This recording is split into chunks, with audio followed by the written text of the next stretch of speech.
Good evening, everyone, and welcome to episode 18 of DataCon User Group meeting. Today's conversation is not about AI as a buzzword. Today, it's about operational leverage. We are living in a time where tools are everywhere, and like CRMs, ERPs, AI copilots, automation agents, dashboards, and whatnot. But clarity, that's rare. So, for SMBs, especially, the problem is no longer access to software. It's choosing the right stack, implementing it properly, and extracting measurable value out of it. And that's exactly where today's discussion begins. It is my pleasure to introduce someone who operates at the intersection of strategy, execution, and innovation. Mark Liner John is Chief Operating Officer at New Analytics and Global Head of Digital Transformation and Innovation. He brings extensive experience across sales, marketing, digital strategy, and data analytics. His work focuses on helping organizations build strong data driven growth trajectories, not through theory, but through operational clarity. So, over to you, Mark. Thank you, Priyanka, for this introduction. I think first of all, if I'm not audible, please just shout out, and so that I can change that and everything. But diving right in, right? The question is right now about SMBs and AI, and the question why we are questioning AI and what value it has is probably because of the AI slop out there. Everyone is producing content. Everyone is creating things with AI. But the fact that we're using the word slop shows that there is some sort of slowdown, or there's some sort of garbage being generated by AI, right? And while there is always a sense that, okay, this is the problem, and AI can lead to too much. There is no big AI wave coming. It is not going to affect us. But the truth is that there is a tsunami coming. In fact, the tidal wave is already seen, right? And we are possibly in the world where we are thinking, that may not be a tidal wave. There's just a wall of water that isn't this not going to come and hit us, or it's going to die down before it reaches us, and stuff like that. Uh, so that is the kind of situation what the world is in right now. A lot of people are in that phase of denial, while at the same time, a lot of people in the phase of acceptance, where they do understand that AI is an integral part of their functioning, right? So today, mainly what I want to talk about is that AI, SMB, and the gap. So what I elaborated on right now is probably the gap where there is a mindset shift that is required. There is an acceptance that is required that AI is coming, that AI is on the verge, and that if it's going to consume all. Now, the question over here is, should SMBs worry? The answer is yes. But they are small, they are medium, they don't really have to worry about a lot. They don't have a lot of technology. They have a simple standard process that they can get through. Fine, go ahead. But let me present another scenario to you all. Imagine that there is an entrepreneur, a smart guy with an entrepreneurial mind, but does not have a lot of capital. What he is empowered to do now is use AI to build something effective, build something that can make an impact at a low cost. So now the democratization, I love that word, democratization of knowledge, what the LLMs brought. AI is now bringing democratization of process, democratization of workforce, democratization of methods to make impact. Claude is allowed people who do not know coding to build applications. What more democratization can be there? So now imagine a entrepreneur, a young guy. What would have earlier stopped him is capital, but now he doesn't need capital. He needs, of course, he needs some money, but not as much as what would have otherwise been needed. He does not need to hire large teams. he can get a lot more done with with much lesser. So that is an exponential effect that AI can have. So now that I've understood, spoken to you about AI, right, and what an example of how that can really impact uh, the work environment or the entrepreneurial mindset, how it can help an entrepreneur to accelerate. Let me talk to you about SMBs. SMBs are small businesses, and of course, I'm not trying to generalize, but the few SMBs that we have interacted with, we see that they are businesses that know what to do. They know their core business, they know how to operate, and they are operating at a excellent efficiency. No doubt about it. They are surviving. They are making they are reaching their revenue goals, and they are doing well. Now that SMB till now has been able to function without a lot of systems in place. But as I told you, the AI wave that is coming and bringing up, and what is it building for an SMB? It is building competition. Now, this competition obviously has to be challenged.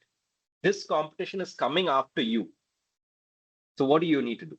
There is a need to adopt and start using these new technologies.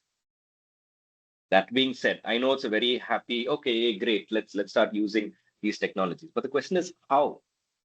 An SMB owner is going to be stuck in day-to-day work because he or she has built an efficient pipeline, an efficient way to get the work done. That has been happening without any flaw. But why has it been happening? Because they have been involved in the day-to-day operation. They do not have the time to step out and figure out, okay, should I do this? What should I adopt? How do I adopt? It becomes the two things. One is you have to get a consultant to study your business, tell you where you can do it, which may be a expensive or a long affair.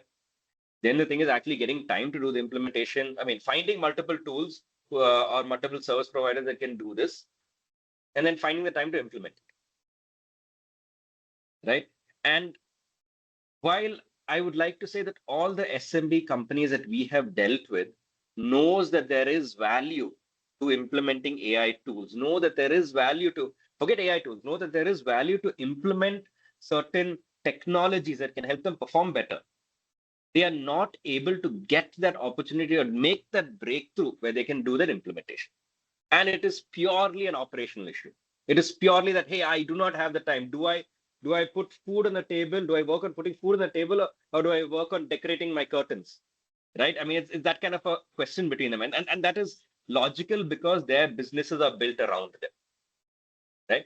So now this is where that gap is there, and that it's a genuine, honest problem that the industry is facing. So if I were to give advice, or I would say that this gap and how do we bridge the gap, since the main thing that you're talking about is bridging the gap. The first step in bridging the gap is acceptance. Acceptance of the need for innovation, acceptance for the need for implementation of new tools. That acceptance will at least open their mind to say, okay, you know what? Now I got to kind of set time aside, set resources aside, so that I can adopt certain technologies, get more digitally, accustomed to operations, because eventually I need to do things faster. I will need to scale because you look at this. I'm going back to my previous example where an entrepreneur with a vision is able to build a small and medium business, probably going into a small business, probably very quickly reaching medium size because of the leverage of technology. So that is what the SMB owner has to first accept that this is one, it is inevitable. People around you are catching up. The other thing, the ray of hope comes at, hey, if that guy can do it, who's a new guy who's starting, just has an entrepreneurial vision, someone who has this experience and who has been working in this space for so long, can definitely do much better if I start adopting AI tools or even technology much faster. So acceptance, one. Next one is exploration. You need to explore internally and externally. Let me talk about internally. Internally, you study your organization, study what's going on, understand the processes from a frame, not from a human-centric frame, but from a machine-centric frame or a process-centric framework. When I understand this as a process, remove the human element out. Yes, of course, there are humans doing it, but look at the process. Then you'll be able to analyze it. Okay, at this space, I think technology can come in. I think technology can come here. I can think technology can come here. You will at least roll out your processes in a way that there are various segments. Yeah, that is one thing. So that is your internal analysis of the business or the way you operate, and this should be done across all departments. From your HR, your marketing, your sales, your operations. You should do this completely. The next approach is the external approach. What exactly is out there that can help with my problem? Now that you know that, okay, this is my process. I want to get faster. I want to get more efficient. What tools or what solutions or what technology is out there that can help me uh, meet this issue? One. Now, how do you go about that? You first see a use case. Are there other people that have done this? Are there other people that are talking about it? Other articles that are talking about this? So you get that understanding of, okay, out there in the market, first you get a sense of reassurity that other people, other SMBs, other businesses also are facing the same problem, right? And you know that and typically those articles will talk about how they went about solving it. So one, reassurance, you're not alone. Other people facing the same problem. Next, good thing is, since many people are facing the same problem, there is probably someone out there who's built a solution for it. Or if you're lucky, and most likely, there are multiple people out there who have built a solution for it. Right? Now, when you identify that there are these multiple solutions out there, the next step is evaluation. Right? So after acceptance, after your inward and outward looking, the next thing is you have to do a selection. So what you've done right now is you have understood what all my problems are, what are the possible solutions out there. Now you start your selection, where you look at what fits best and how do you evaluate that. It's obviously a factor of cost. I mean, I don't have to tell SMB owners that, but they know that it's a factor of cost. It's a factor of ease of implementation, which can be done easily, that is to get it onboarded, and most important and most critical, ease of adoption. You can spend a lot of money on saying that, fancy presentations, fancy releases saying that this is going to help you guys. Then you can spend a lot of money in implementation. But if that solution is not going to be adopted by the folks who are in your organization really working on this, you are in a difficult position, right? So this is my take on the bridging the gap. I mean, we just to summarize, I think we've spoken very clearly about why AI matters. I know there's a lot of slop out there, a lot of people talking about it, but this is the reality. AI matters. It is almost there. It is a tsunami. We can see the wave in the distance. So we discussed that. Then we understood the gap. Then we understood. Sorry. Next, we spoke about how SMBs function. What are the core benefits and the strengths of how SMBs function. We've also spoken about how AI can enhance entrepreneurial mindset to reality, bring just a mindset, bring a vision to life, really. We then spoke about how AI, if that can be done outside, why can't the SMB do it? The SMB owner he or she has like tons of experience in it. Why can't they just adopt technology and do it? Right? We spoke about that. And then if you're bought on and you want to do the implementation, there are a few things that you can do. There is one is, of course, you study internally. You accept that you need it first. You study internally, you study externally, find solutions, select a partner, and there's a framework of selecting the partner. And remember, adoption is the key, right? So that is kind of what I wanted to talk about, bridging the gap. So Priyanka, if I may, there's one more thing that I'd like to talk about and maybe announce, and that is that NewPi as a company has been working with SMBs, as I've told you, and a lot of this thing that I've spoken about right now is from our experience with interacting with such companies. What we have done internally is we have put that experience to play, and then what we have done is we have built something called an SMB marketplace. So what that exactly is, as I told you, it's as I told you the requirements of evaluation. That is what that marketplace allows. So it is a place where solutions are curated, solutions that are meant for the SMB market, solutions that can fit the SMB market perfectly. What sets us apart from other marketplaces is the fact that we have an AI first approach. Like many companies out there are saying AI first. Let me tell you what our AI first is. We have a interface which is looks like a search bar, but it's actually powered by it has an LLM sitting at the back end. So business owners can come in, put in, and it asks questions like, state your business challenges, state what exactly are your pain points. So the user can start talking with it, putting out their pain points. The bot is calibrated to ask further questions to understand the exact extent of the pain point and probably figure out what is the root cause of these pain points, and then suggest tools that can be, of course, before suggesting tools, suggest a roadmap of implementation that can help them solve their pain point, and then along with that, suggest the right tools to fit it. So there is something coming.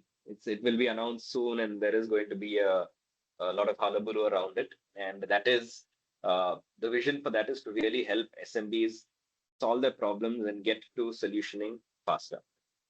Right. So what you have said, it has set a very powerful context for SMBs especially. But I like to have a short conversation about what you just announced. So this marketplace, if the marketplace becomes really good at diagnosing and recommending tools, doesn't it cannibalize NewPie's consulting revenue? Excellent question. With the advent of AI, we have to rethink our business. As I told you, there is a democratization of knowledge, there's a democratization of skills, right?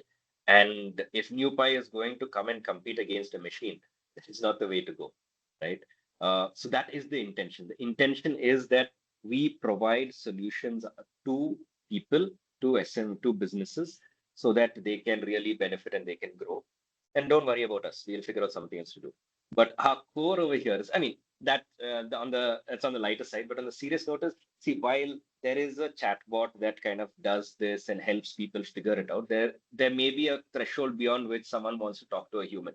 What is that threshold? I do not know clearly, but there will be a point where they want to do that. That is one. The other one is these tools that come on, there are numerous. There has to be some sort of evaluation. There has to be these tools, these solutions are going to be used by humans. There has to be that evaluation. So that is where we will also step in and we will do that. Because if the tool is going to recommend something, it has to have that valuable impact. And that is where, we will still have a role to play. We will still be relevant, even if this marketplace is there. So, that is, so if you're worried about us, we are still in the game. So what I am hearing is that you're building an advisor that reduces dependency on NewPie, or it increases high quality dependency. So not really. What we are doing is we are building an advisor that would help provide clarity. Whether SMBs adopt, whether they depend on it is a different thing. But if it can solve a problem, and if there is adoption, as I said, adoption is a key thing. If there is adoption, then we know we have done something right. So that is how I look at it. We look at something that if adopted, if used well, if making the impact, then that has that will be a positive win for us. So so SMBs don't fail because they lack tools. They fail because they don't implement it properly. So how does the marketplace prevent tools accumulation without adaptation? Excellent. So we have an extensive onboarding process. And this onboarding process is done to protect the interests of the users who come in and use the platform, right? Where there is an evaluation of the tool, evaluation of how the adoption of the tool has been done at other places. We also evaluate the team that is going to be doing the implementation and support with adoption. So if they meet the criteria, if they check all the boxes that allows for a tool to be able to, simple, it has to be simple. It cannot be complex. It has to be like the rules of, creating wonderful applications, minimal number of clicks to achieve a task. Those are the kind of checkpoints that are there in place, and that is how we go about that. So are you solving tool discovery or operational discipline? Uh, we are starting with operational discipline. We are starting with uh, ensuring that operationally your organization performs much better. And the testimonial to that is once the chatbot comes out, once it comes out for beta testing, I'm sure people start testing it and giving their feedback. But the idea is that the tool should advise and give you a roadmap of adoption, sometimes not a roadmap to solve your problem, which sometimes may not require a tool at all. It may require a people change, it may require a mentality change, or it may require a process change, something like that. But if there is a need, there will be a tool that is recommended. That is how we are designing the training or rather defining the parameters of the LLM. Okay. So if marketplace is trained on curated tools, how do you avoid subtle bias towards partner tools over objectively better external tools? So, very good question. And probably some of the partners who are being onboarded, or they're listening to this and probably be wondering, okay, what's he going to say? So, mm, so the truth is that yes, as I said in my previous answer to your previous question, the chatbot will provide a solution to their pain points. That is the key. That is the goal, right? The pain point addressal is the key. Now, what may happen is that tools will be recommended. And I must be honest and say that if it is a tool that is on our platform, it has been vetted, it has been tested, it has been onboarded through a rigorous process, which means that we have a certain level of trust and confidence in that tool.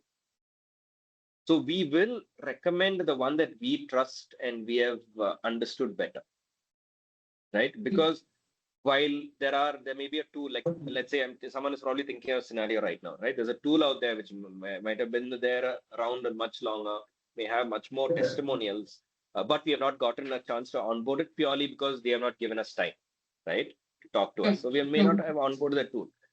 But if we have an alternative, right? If we have an alternative tool and it has gone through our checklist, we would trust that tool.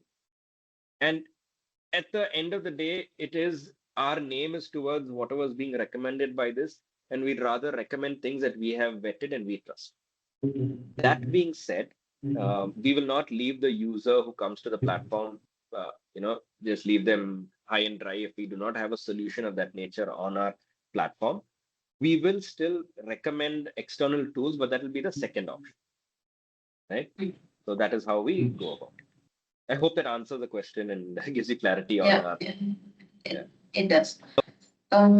So over the time, you'll collect the structured data about operational pain points across SMBs.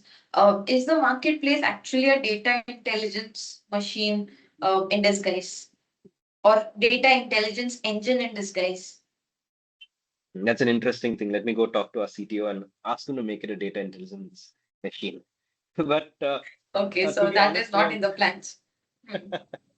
so I mean, to be honest, Priyanka, if we will have pain, I mean, there will be a level of people coming in, putting in their queries and their problems, and I don't think so. We are allowed to record or keep their transactions or their conversations with the chatbot because that would become unethical.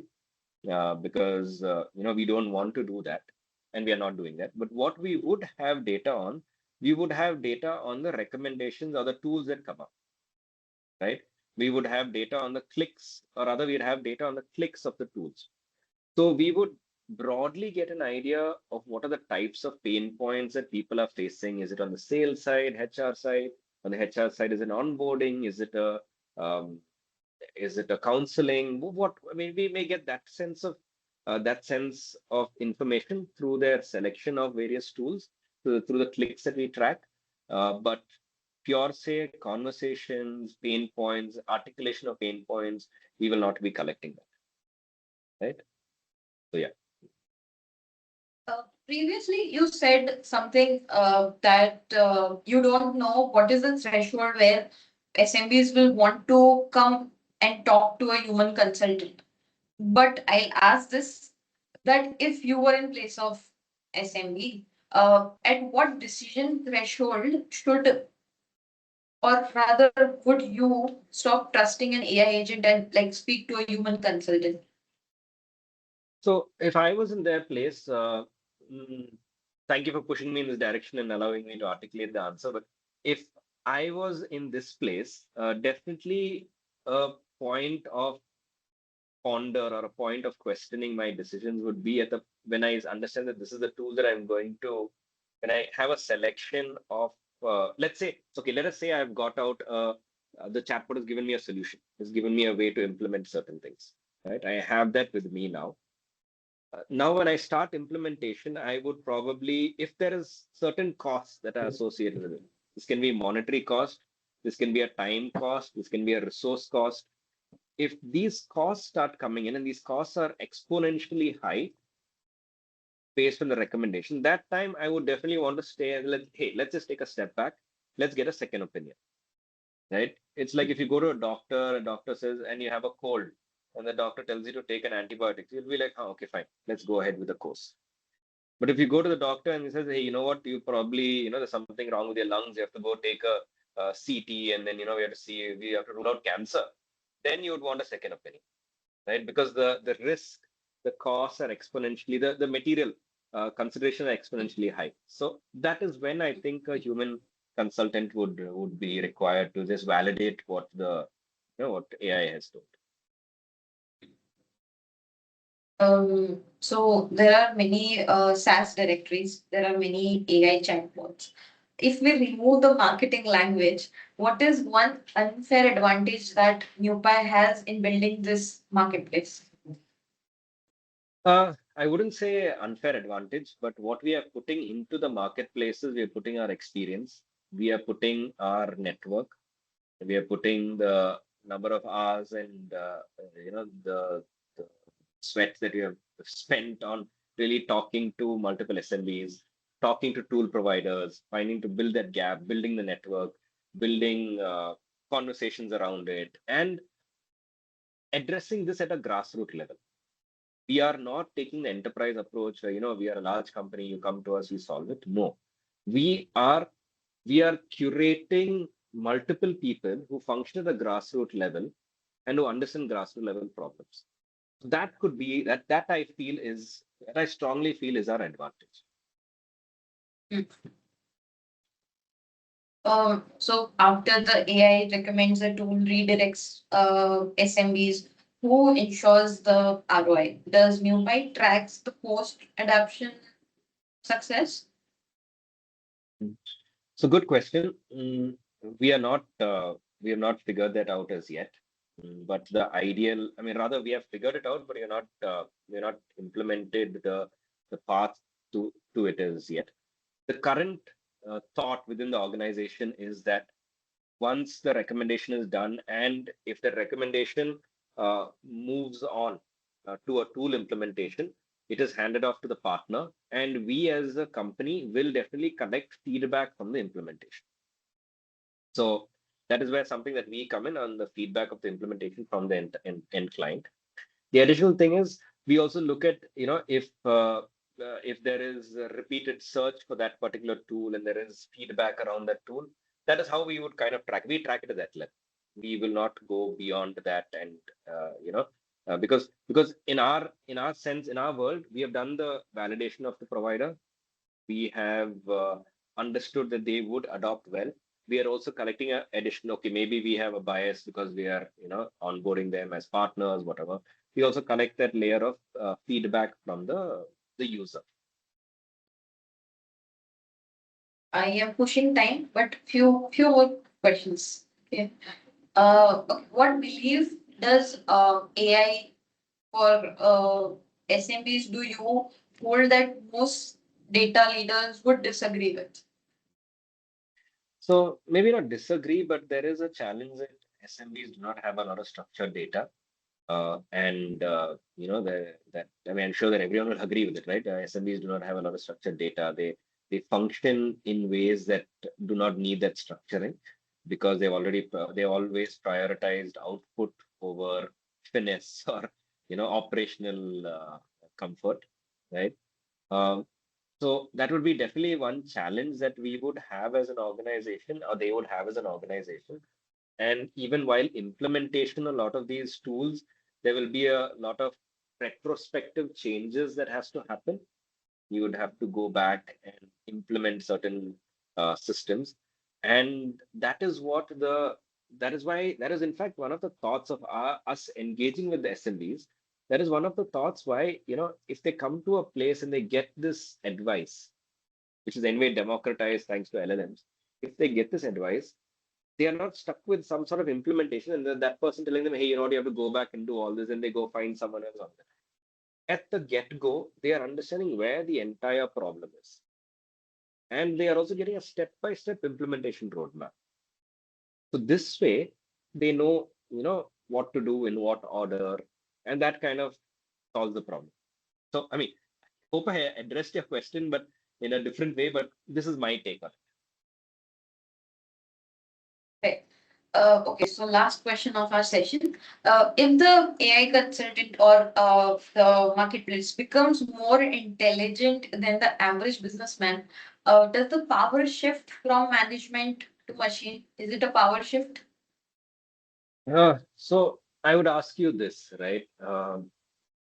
We can still take a bucket, run down to the sump, take a water, run up to the tank, and then fill it, right? But we don't. Why? Because we use a motor to lift the water from the sump all the way to the overhead tank, right? Does that mean that our reliances, or does that mean that we are relying on a machine more than human strength and endurance? Absolutely, right?